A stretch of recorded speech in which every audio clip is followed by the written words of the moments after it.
મુંબઈની વાત કરીએ તો ન્યૂ ઇન્ડિયા કોઓપરેટિવ બેંકની સૌથી વધુ શાખાઓ છે અને વેપારીઓથી લઈને વરિષ્ઠ નાગરિકોએ અહીં વધુ વ્યાજ મળશે અને તેના કારણે બેંકમાં એફડી પણ કરી હતી। જોકે હવે બેંકની અંદર રૂપિયા તો ફસાઈ ચૂક્યા છે, ક્યારે રૂપિયા મળશે તે નક્કી નથી। 5 લાખ સુધીના રૂપિયા તો વીમાના કારણે મળી શકે તેમ છે। જોકે વધુ રૂપિયા હોય તો શું થશે, આ સવાલથી જ હવે લોકોની ચિંતા વધી રહી છે।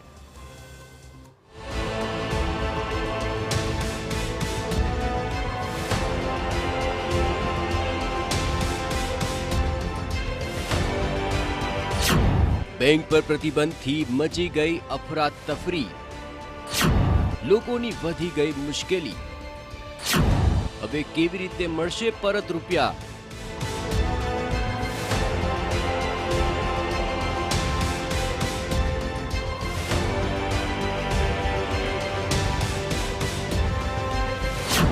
ઘરમાં પ્રસંગ છે પણ રૂપિયા નથી, બેંકમાં એફડી કરાઈ છે, હવે શું થશે?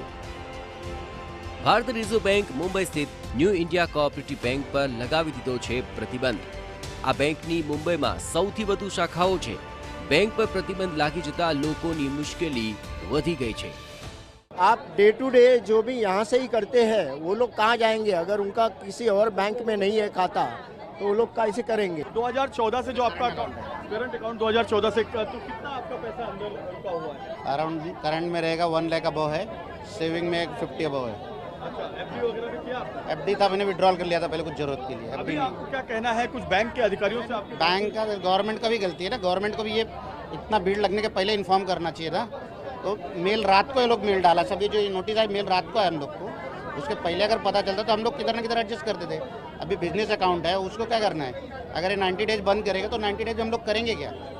क्या बिजनेस बंद कर देने का, बैंक बंद हो गई तो हम लोग भी घर चले जाने का? મુંબઈના અંધેરીમાં વિજયનગર બ્રાન્ચની બહાર ભેગા થયેલા ખાતાધારકો મૂંઝવણમાં છે કે તેમને તેમના પૈસા ક્યારે મળશે। કેટલાક લોકોએ કહ્યું કે બેંક તેમને કોઈ જવાબ આપી નથી રહી અને તેની ગ્રાહક સપોર્ટ સિસ્ટમ અને એપ્લિકેશન પણ કામ નથી કરી રહી। जिनके लॉकर में जो कुछ पैसा है या कुछ गहना है उनके लिए लॉकर उन लोगों ने दे दिया है और बाकी का सब निर्णय कल देने वाले हैं, क्योंकि बैंक के स्टाफ के कोई जो मेन प्रमुख अधिकारी वो आए नहीं है। सुबह से फोन कर रहे हैं, फोन ही कोई नहीं उठा रहा है। 3-3 4-4 करंट अकाउंट बैंक में पड़ा है ऐसे। मेरा भी एफडी भी है, खाते में भी पैसा बढ़ा है। हमारा 15 लाख रुपए है। 15 लाख रुपया क्या काम करते हैं चाचा? मैं हमारा बहन का रूम बिक पे उसको आश्रम में रखेले। अच्छा, 22 लाख 18,000 भरना पड़ता है दर महीने में, तो कहाँ से भरेगा अभी? EMI? हाँ, वो अपंग है, उसके कुछ होता नहीं, काम भी होता है, इसके आश्रम में रखेला है। આગામી 6 મહિના સુધી હવે લોકો બેંકમાંથી કોઈ લેવડ દેવડ નહીં કરી શકે। માર્ચ 2024ના અંતે સહકારી બેંકમાં 2,436 કરોડ રૂપિયાની થાપણો હતી। सोसाइटी का लाखों लोगों का एफडी है यहाँ पे, हमारे तो कम है लेकिन बहुत सारे सोसाइटी का पैसा भी यहाँ जमा है। मतलब लाखों रुपया आपका अटका हुआ है सोसाइटी का? सोसाइटी का अच्छा, हाँ। तो अभी क्या बोल रही है बैंक, यहाँ से निकालने दे रही है? ऐसा सुनने में आ रहा है कि अभी लॉकर का पैसा निकालने के लिए लाइन लगी है अच्छा। और बाकी का पैसा जो 5 लाख तक ही निकालने का बीमा है करके 90 दिन में। બેંક પર પ્રતિબંધ આવી જતા લોકોની મુશ્કેલી વધી ગઈ છે। ત્યારે આપને બતાવીએ કે દેશમાં કેટલી બેંક છે। તો દેશમાં 9,76,019 બેંક છે, જેમાં 96,000 ગ્રામીણ સહકારી બેંક છે, 1,485 શહેરી સરકારી બેંક છે। દેશમાં 12 જાહેર ક્ષેત્રની બેંક છે, 22 ખાનગી ક્ષેત્રની બેંક છે, 44 વિદેશી બેંકો છે, 56 પ્રાદેશિક ग्रामीण बैंक છે। इस मेन गेट पर आगे ऊपर एक नोटिस लगा दिया गया है और नोटिस को लोग बड़े ध्यान से देख रहे हैं। रिजर्व बैंक ऑफ इंडिया ने यहाँ पर नोटिस लगाया है कि कोई भी खाता धारक पैसा नहीं निकाल सकता, सिर्फ लॉकर के पैसे जो है वो निकाले जा सकते हैं। ये जो नोटिस है, इस पूरे नोटिस में direction under section 35A read with section 56 of banking regulation act 1949। ઘણી વખત બેંક પાસેથી તેની સંપત્તિ કરતાં વધુ જવાબદારીઓ હોય છે અને રોકાણકારો તેમના નાણાં ઉપાડવાનું શરૂ કરે છે।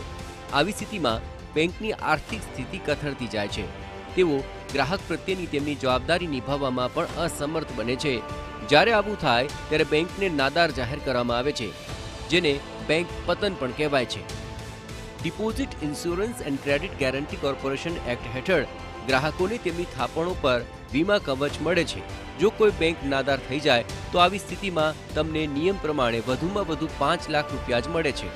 એટલે જો 5 લાખ કરતાં વધુ રૂપિયા બેંકમાં જમા હોય અને બેંક ઉઠી જાય તો આપને રૂપિયા પરત નહીં મળે. Bureau report, TV9.